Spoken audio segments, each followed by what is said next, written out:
네, 우리가 지금 계속해서 같은 주제로 우리의 삶을 하나님 말씀에 계속 이렇게 비춰보고 있습니다.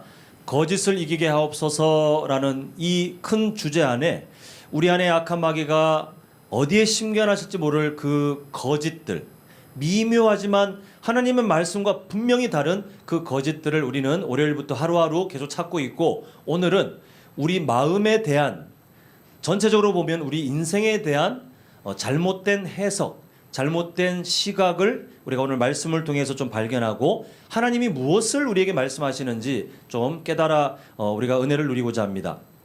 인간하고 동물하고 같은 선상에 두긴 그렇지만 성장 속도라는 측면에서 보면 인간은 동물보다 되게 불리합니다. 생존에 불리합니다. 왜냐하면 인간은 태어나서 걸으려면 못해도 한 1년 정도 시간이 지나야 겨우 걷는다고 하기도 그런 걸음을 좀 배우게 되잖아요. 근데 동물은 태어나서 몇 시간 이내에 걸어갈 수 있는 그런 힘을 갖고 있습니다. 금방 생존에 유리한, 자신의 몸을 가눌 수 있는 그런 힘을 얻는데, 인간은 오히려 하나님께 많은 것을 누린 것 같은데 몸을 보면 동물보다 좀 불리한, 그리고 누군가의 도움 없이는, 누군가의 보살핌 없이는 이 세상에 살아날 수 없는 그런 연약함이 우리 인간의 삶에 있는 것을 보게 됩니다. 단순히 어떤 몸과 동물의 어떤 신체를 비교하는 것을 떠나서 성경적인 측면을 보면 더 비참해요. 이미 우리가 다 아시는 것처럼 성경은 인간의 원래 모습에 대해서 죄인이라고 아주 비참한, 연약하기 짝이 없는 상태를 우리에게 알려줍니다. 예수님 믿고 달라지느냐?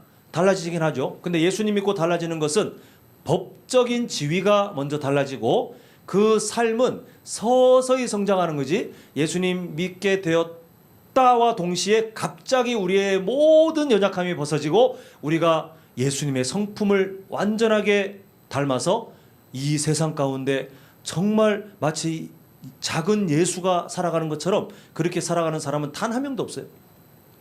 결국 우리는 이 세상을 살아가지만 이런저런 연약한 모습들을 우리가 마주할 수밖에 없는데, 그때 한국 교회 문화 안에 우리가 스스로를 바라보는, 어찌 보면 당연한 시선일 수 있지만 잘 보면 자칫 위험할 수 있는 시선들이 우리에게 남아 있어요. 자, 우리 한번 말씀을 먼저 보겠는데요. 마태복음 26장 41절, 예수님께서 겟세마네 동산에서 제자들에게 하신 말씀입니다. 보면 시험에 들지 않게 깨어 기도하라. 그다음 뭐라고 되어 있죠? 마음에는 원이로되 육신이 약하도다, 이렇게 말씀했습니다.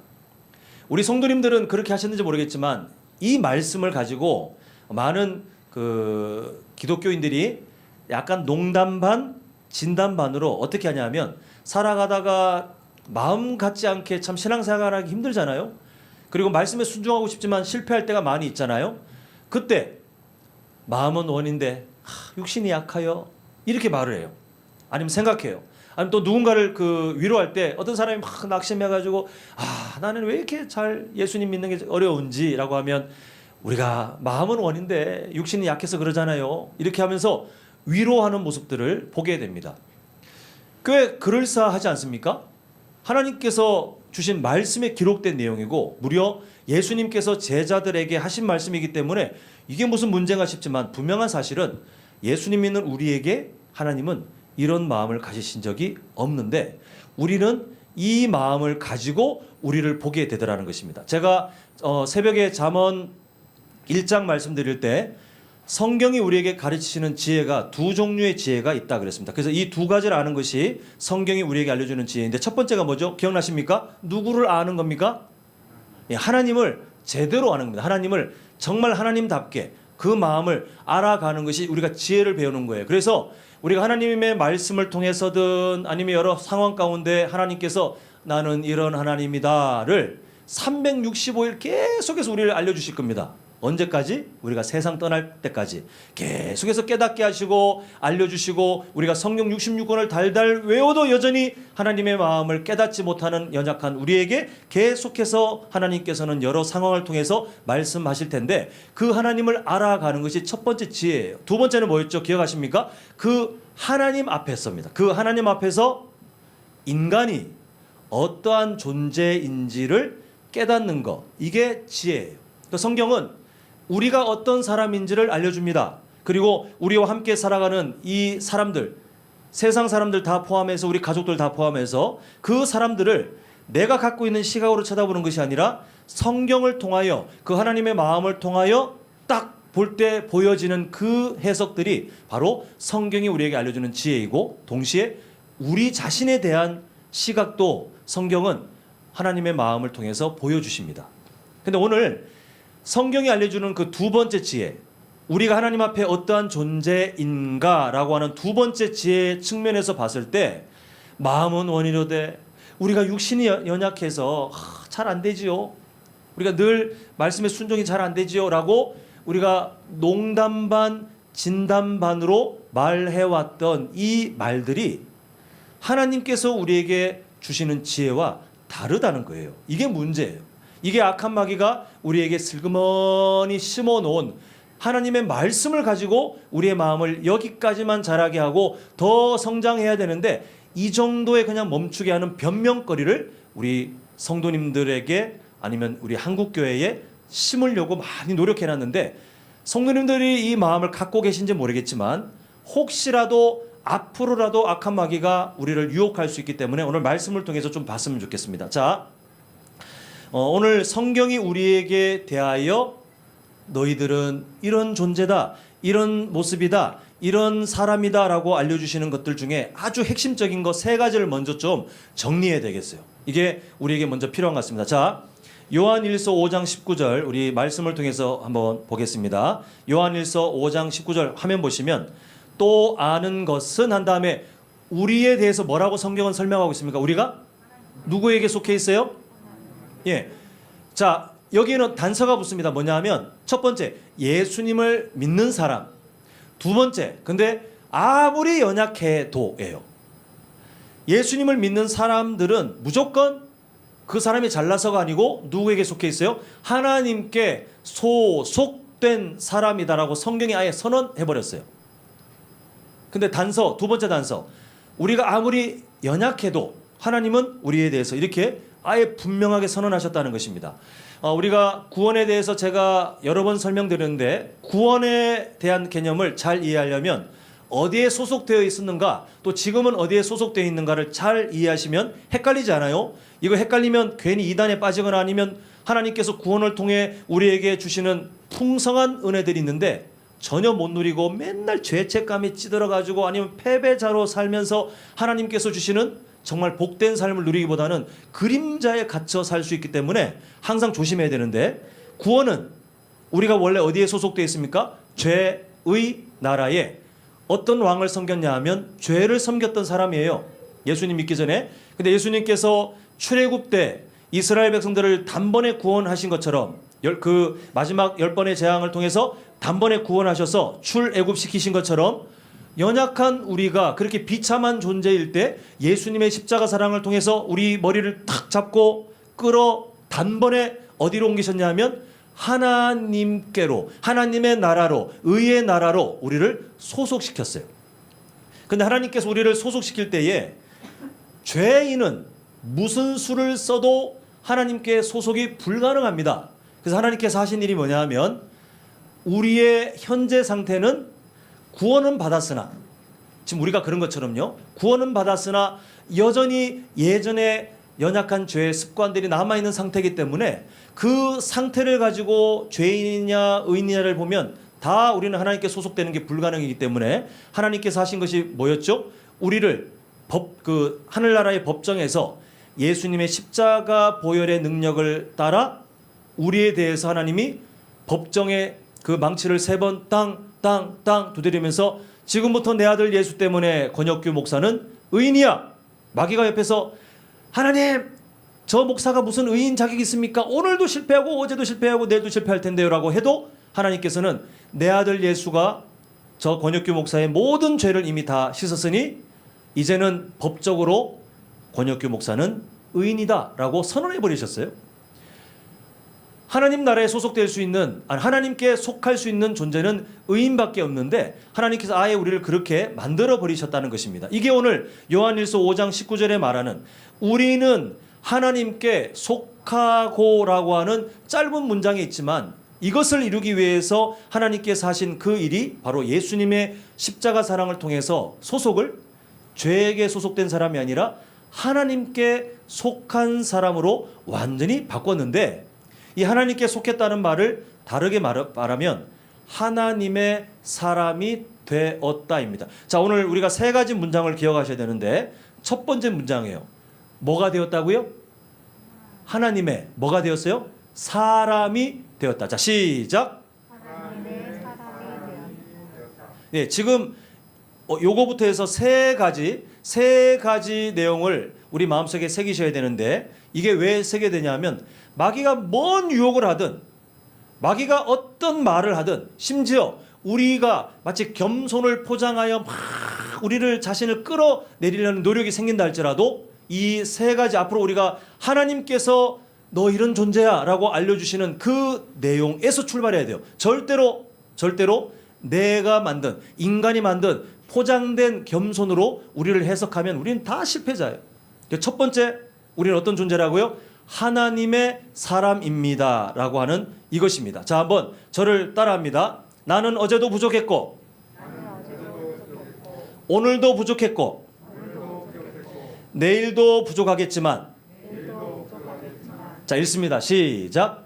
그럼에도 나는 누구예요? 하나님의 사람입니다. 이 하나님의 사람이라는 것이 교회 다닌다는 의미가 아니에요. 물론 교회 안 다니는 사람이 이 삶을 살 수 없지만 좀 더 중요한 의미, 하나님의 사람이라는 것은 누구에게 소속되어 있는가, 이 의미인데, 우리 성도님들 스스로를 생각할 때 항상 첫 번째 문장, 나는 하나님의 사람이구나. 내가 아무리 연약해도 일단 여기서 출발해야 돼요. 나는 하나님의 사람이구나. 하나님께 소속되어 있구나. 나는 그런 복된 존재이구나. 이걸 우리가 억지로 끌어내는 것이 아니라 하나님께서, 제가 오늘 시간이 부족해서 아까 요한일서 5장 19절 한 번만 딱 인용했지만, 우리가 이렇게 하나님께 속했다는 말씀이 성경에 엄청 많아요. 하나님은 이 성경이라는 편지를 통해서 너 나에게 소속된 사람이야. 너 아무리 연약해도 나의 사람이야. 너는 내가 그렇게 존귀하게 생각하는 사람이야 라고 알려주시는데, 우리가 까먹고 있으면 그거 진짜 이상한 일 아니겠습니까? 그러니까 우리는 하나님의 사람입니다 라는 그 귀한 선언으로 우리를 바라보셔야 돼요. 자, 이제 두 번째가 뭐냐 하면 우리 로마서 8장 3절 한번 중간까지 보겠는데요. 같이 읽겠습니다. 시작.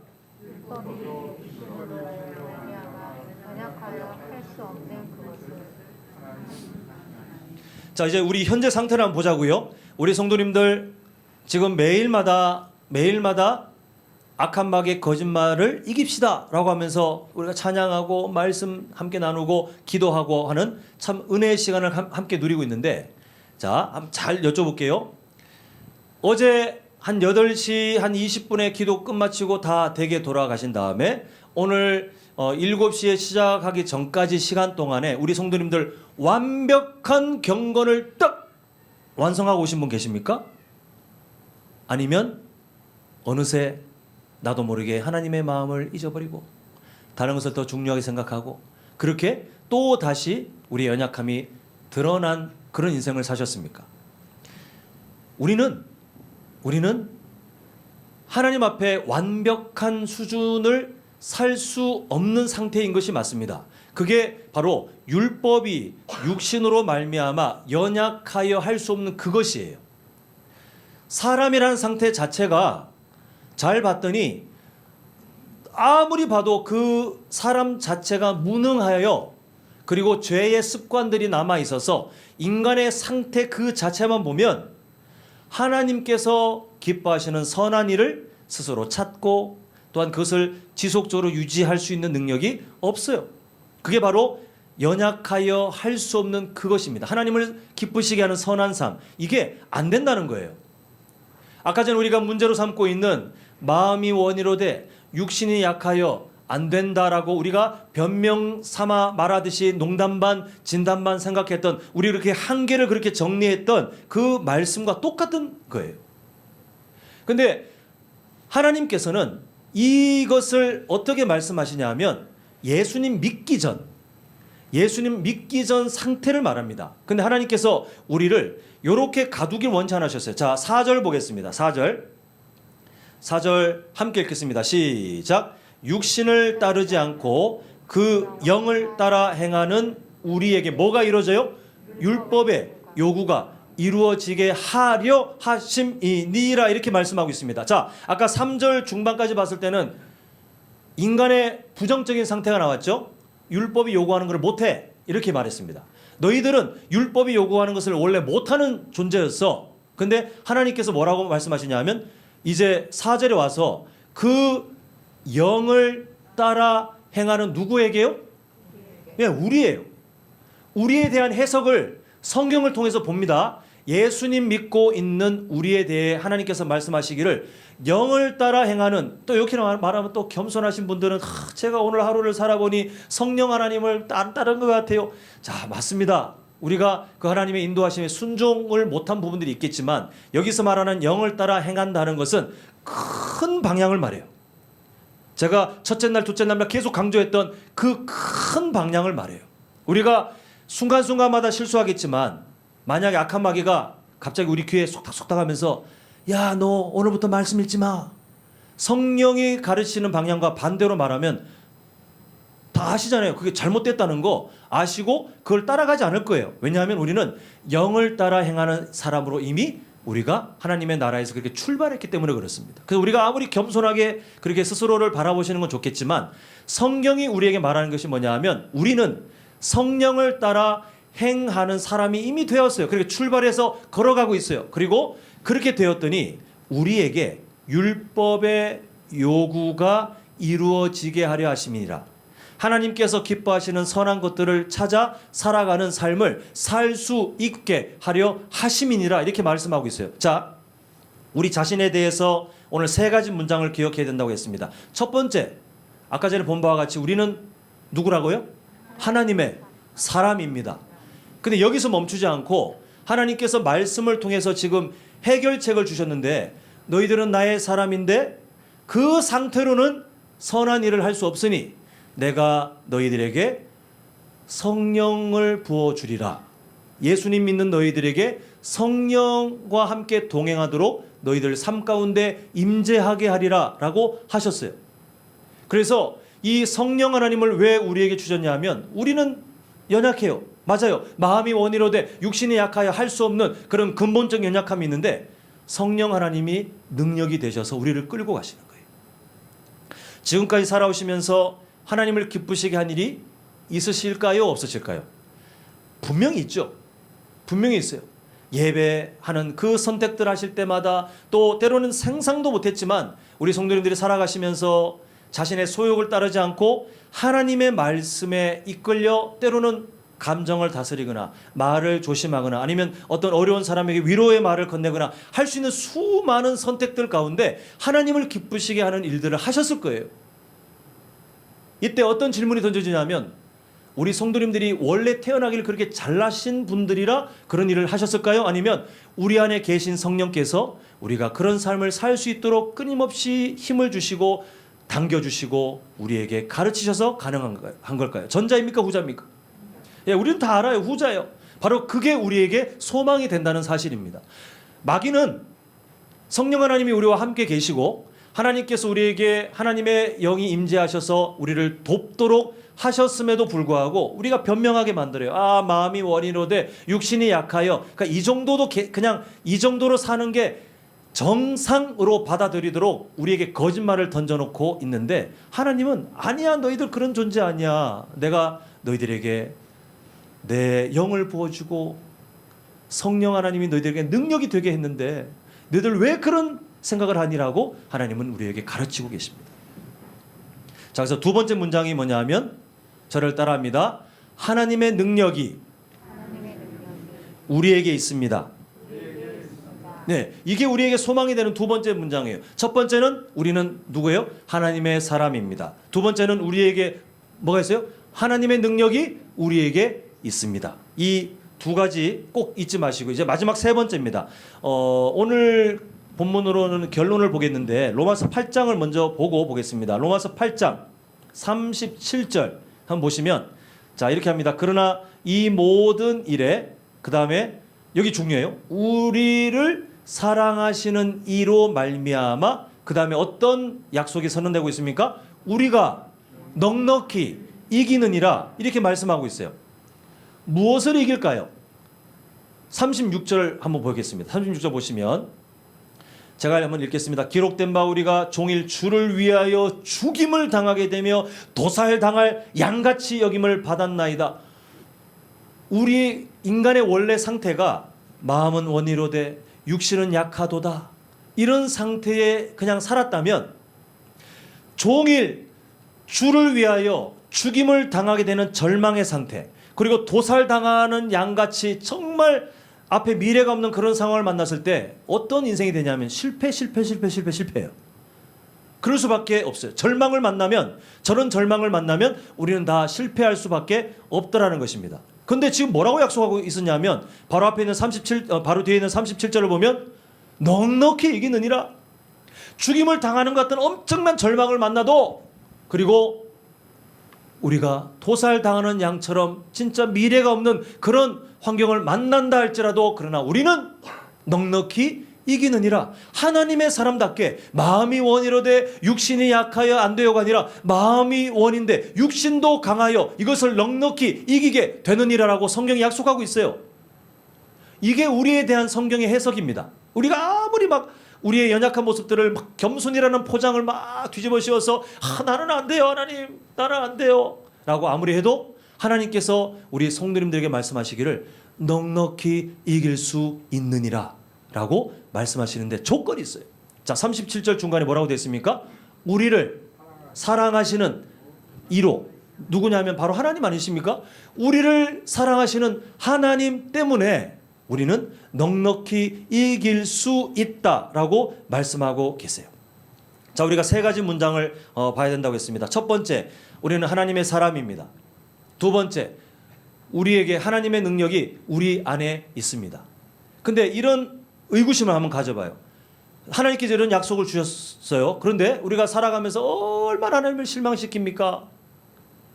더디기 짝이 없는 성장, 하나님 말씀 듣고도 그냥 잊어버리고 성장을 모르는 우리의 그 모습들, 하나님이 실망하시면 하나님의 사람입니다. 그리고 우리 안에 하나님 능력이 있습니다를 하나님 만약에 다 엎어버리시면, 다 취소해버리시면 우리는 어떻게 하겠습니까? 그런 두려움, 그런 의구심을 가질 수도 있어요. 근데 아예 하나님께서 이 의구심과 두려움이 우리 안에 없도록 하시는 게 뭐냐 하면 바로 우리 안에 하나님의 사랑을 두셨어요. 얼마나 강하게 두셨는지 예수님을 그냥 십자가에 우리를 살리기 위해서 단번에 죽이신 다음에 내가 이 정도로 너를 사랑한다. 너의 마음에는, 너의 인생에는 나의 사랑이 지금 그렇게 머물러 있다라고 말씀하시면서 우리에게 위로하고 계세요. 걱정하지 않도록, 그리고 두려워하지 않도록, 우리가 흔들리지 않도록 하나님은 너희들 인생에 나의 사랑이 머물러 있다. 내 사랑이 그렇게 확증되었다. 내 아들 예수의 십자가의 죽음을 통해서 내 사랑이 확증되었다. 이렇게 말씀하고 계세요. 근데 이 사랑 때문에 우리가 어떤 은혜를 누리게 되냐 하면 자 38절 봅니다. 내가 확신하노니 사망이나 생명이나 천사들이나 권세자들이나 현재 일이나 장래 일이나 능력이나. 자 39절은 우리 함께 읽는 거예요. 자 시작. 목소리나 기초니나 다른 어떤 승리라도 우리를 우리 주 그리스도 예수 안에 있는 하나님의 사랑에서 끊을 수 없습니다. 아멘이십니까? 저는 이 로마서 8장 마지막을 볼 때마다 좀 약간 과장된 표현이긴 하지만 하나님께서 가슴을 치는 것 같아요. 막 어우 답답해. 아우 쟤 너무 답답해. 내가 이렇게까지 말하는데, 내가 이렇게까지 내가 나의 편지를 통해서 하나님 엄청 강조하지 않습니까? 뭐나 인간이 거부할 수 없는 정말 엄청난 것들을 쭉 말씀하시는데, 그럼에도 우리를 우리 주 그리스도 예수 안에 있는 하나님의 사랑에서 끊을 수 없으리라. 그 다음에 하나님이 서명을 탁 하셨어요. 아무도 바꿀 수 없음. 이게 하나님이 도장을 찍어버리셨어요. 하나님의 마음을 읽으셔야 돼요. 하나님이 이 말씀을 왜 주셨습니까? 우리가 악한 마귀의 거짓말에 갇혀서 마음은 원이로되 육신은 약하여 나는 요 정도예요. 이게 뭐 어쩔 수 없죠. 인간이 뭐. 저는요 태어날 때부터 참 어려운 가정에 태어났고 부모님에게 사랑받지 못했고 참 저는 세상에서 너무나도 힘들게 그리고 육신의 연약함도 있고 이런 장애 또 이런 아픔 이런 것들 참 저는 이런 이유들 때문에 제가 성격이 이러해서 이런 이유를 정말 많이 들었어요. 청년부에서 제가 청년부 담당할 때 이렇게 그 나눔하고 하면 용기 내서 말할 때 보면 그 말들을 하는 것들을 보게 됩니다. 지금 자신에 대해서 그 이유를 갖고 오는 거예요. 나는 예전에 이런 가정에서 이런 일들을 겪었기 때문에 지금 나는 이런 삶입니다. 이런 성격을 갖고 있습니다. 이런 연약함이 있습니다를 말해요. 반은 맞아요. 그런데 하나님께서는 거기서 멈추길 원치 않아요. 악한 마귀는 거기서 멈추길 원해요. 우리 성도님들의 지난 과거를 저는 모르겠습니다. 그런데 우리는 다 연약함이 있잖아요. 우리는 다 부족함이 있잖아요. 근데 하나님께서는 그런 부족함을 아예 그냥 덮어버리시고 뭐라고 말씀하시냐면 그럼에도 너는 나에게 속한 나의 사람이다. 내가 너를 위해서 너에게 성령 하나님을 통해 나의 능력을 부어주었다. 그리고 마지막에 의심하지 않도록 네가 이 삶을 살아갈 수 있도록 끊을 수 없는 나의 사랑을 너의 마음에 너의 인생에 너의 미래에게 이미 부었다. 하나님은 우리를 그렇게 해석하고 계세요. 그러므로 사랑 성도 여러분, 악한 마귀는 우리 성도님들을 자꾸 낮추고 이 겸손이 아니라 낮추고 성장의 희망이 없고 그냥 이대로 멈춰도 되고 그냥 이런 존재로 자꾸 거짓말을 합니다. 넘어가지 마셔야 돼요. 대신 하나님께서 끊임없이 우리에게 주시는 더 미래지향적이고 하나님께서 우리에게 끊임없이 말씀하고 계시는 그 소중한 음성들의 귀를 잘 기울이셔서 나는 하나님께 속한 사람이니까 더 힘을 내서 말씀에 순종하자. 또 실패했다 할지라도 그래도 하나님께서 나를 위해 성령 하나님을 동행하게 하셨고 그 하나님이 나에게 능력이 되고 계시니 하나님 나에게 힘이 되어 주세요. 성령 하나님 나는 부족하지만 나에게 힘이 되어 주시옵소서.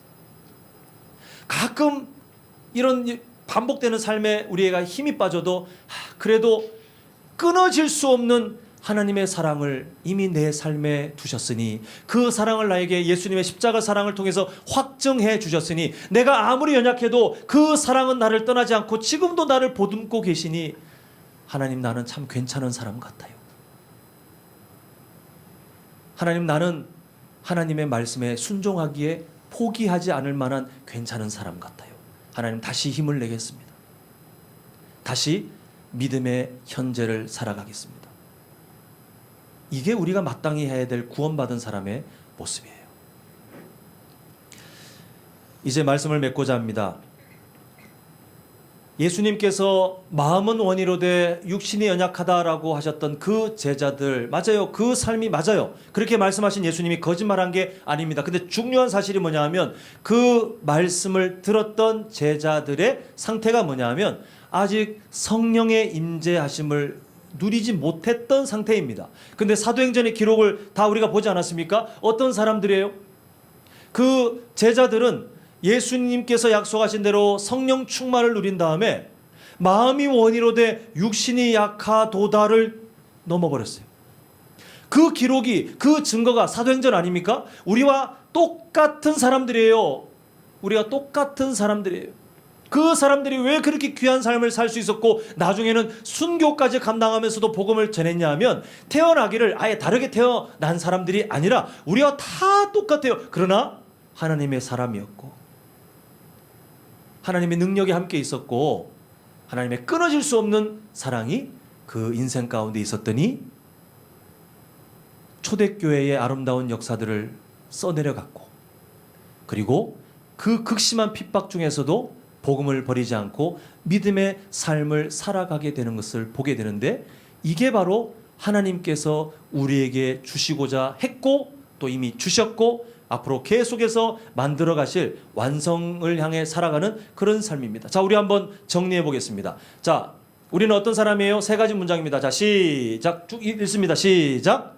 하나님의 사람입니다. 두 번째, 시작. 하나님의 능력이 있습니다. 세 번째, 시작. 하나님의 사랑이 있습니다. 그러니까 우리는 연약함에도 연약한 게 맞지만 우리가 어떤 존재예요? 우리는 괜찮은 사람들이에요.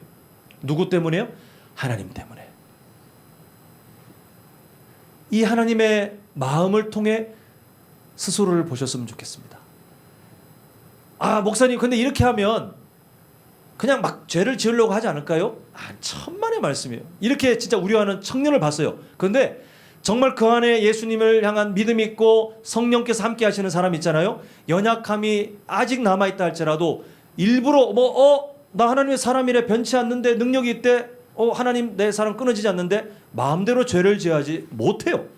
절대 못합니다. 왜냐하면 성령께서 그렇게 내버려 둘 수도 없고 그리고 그 말을 할 수도 없어요. 그러므로 우리 성도님들 이 균형을 잘 맞추셨으면 좋겠어요. 자신의 연약함에 대한 겸손한 반응, 또 하나님 앞에서의 도움을 구하는 것은 좋지만 그걸 통해서 하나님께서 우리를 존귀하게 우리를 높여주시면서 너 나에게 속한 사람이야.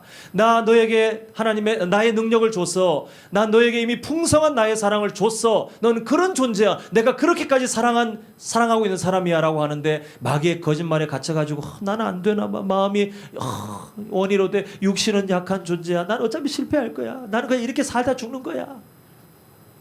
우리가 이렇게 살면 참 손해가 아니겠습니까? 자, 이제 오늘 본문을 한번 보겠는데요. 자, 오늘 본문 7절. 우리가 반드시 기억해야 될 게 있어요. 자, 7절 한번 같이 읽겠습니다. 시작. 우리가 이 보배를 질그릇에 가졌으니 이는 심히 큰 능력은 하나님께 있고 우리에게 있지 아니함을 알게 하려 함이라. 자, 하나님께서 우리에게 말씀하시기를 너 마음이 약해서 마음이 아무리 원해도 육신이 너무 강해서 육신에게 잡아먹혀서 아무것도 못하는 그런 존재 아니야 라고 하셨어요. 지금 거듭 그렇게 말씀하셨어요. 그러면 그렇다고 해서 그럼 우리가 엄청나게 강한 존재가 되었습니까? 우리 스스로가 막 알아서 뭔가 대단한 일을 이룰 수 있는 그런 존재가 되었습니까? 아니에요. 지금 7절 보니까 우리가 이 보배를, 예수님을 말합니다. 예수 그리스도를, 그 다음에 우리에 대한 성경의 비유를 보니까 무슨 그릇이요? 자, 성경에서 말하는 질그릇은 아주 좋은 것 같습니까? 아니면 아주 초라하고 연약한 것 같습니까?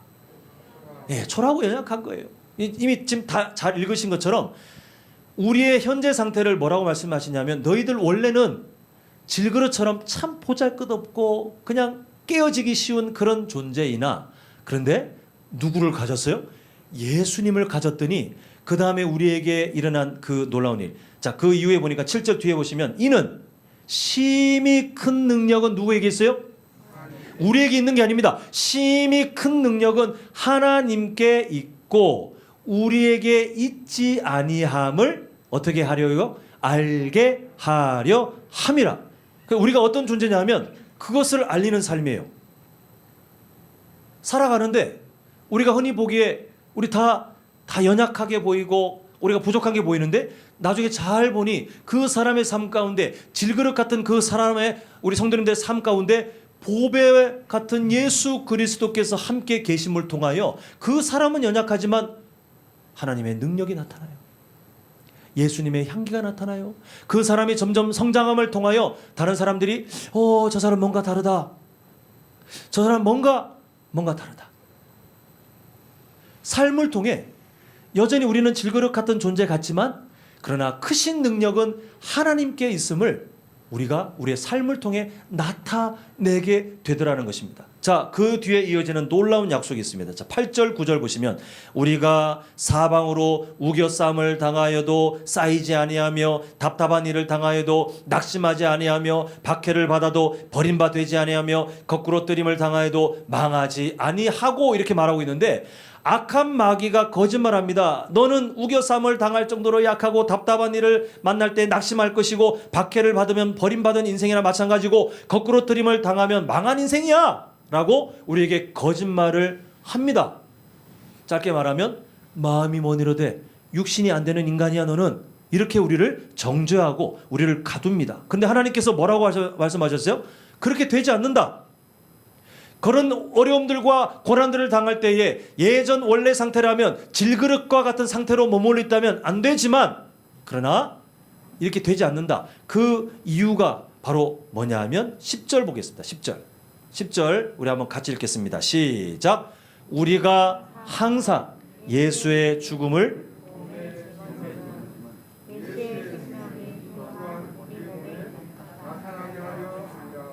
아멘이십니까?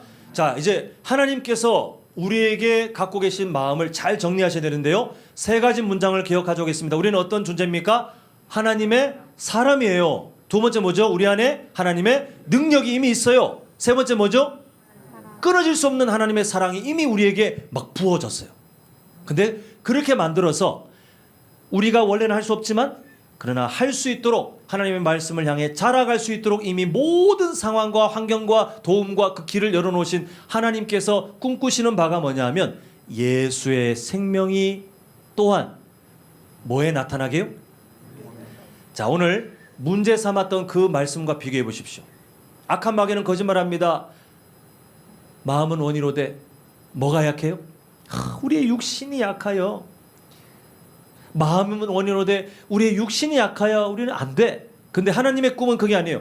마음이 원하면 예수의 생명이 우리 육신을 통해서도 충분히 나타나게 내가 만들어 가리라. 이게 바로 하나님의 약속인 줄 믿습니다. 아멘이십니까?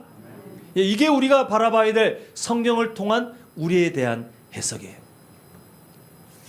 사랑하는 성도 여러분, 우리는 약하지만 하나님은 강하십니다.